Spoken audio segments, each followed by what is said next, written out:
Raging Gale by James Ryan. Read by the author. Part the 76th.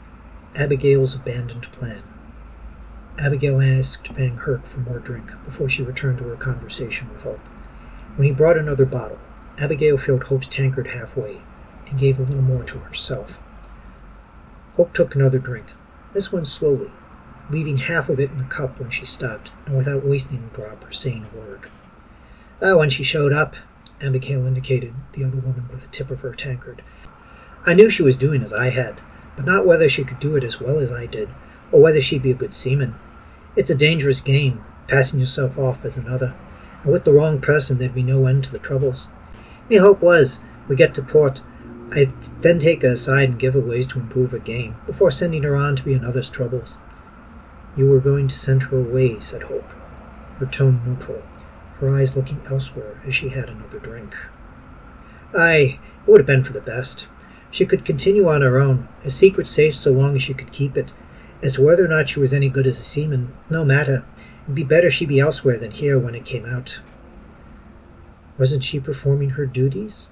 Oh, aye, mind you, this was over the short haul, and further along 'tis hard to say what would have become of it.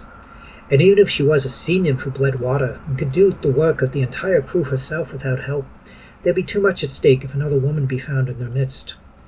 I see, said Hope, before she had another long drink from her tankard. Unfortunately, the cost had just made that more difficult. Thanks to that lucky shot, she was exposed to enough of the crew that word could not be kept from them all. By now every man on board knows that Charles is actually... Abigail took a drink from her embouillon, just as Hope had another swig. By now it was hard for her to see Abigail clearly, and the woman who had been Charles seemed to melt into the bulkhead in the low light. We never did get her name. We should ask her, eh? She said as she got up, and with a slight wobble made her way over to the hammock. Hope got up to follow, making her progress more slowly, as she willed her numb feet to move. Abigail cradled the head of the stowaway under her arm, and encouraged her to have a sip of her bouillon. Charles rose up from the hammock on her shoulders, slowly opening her eyes, taking a few moments to realize that her chest was exposed and unbound as she did that. Mad, j'ai de grand don we man to not, she said as she realized what was going on. Thank you for taking this moment with me.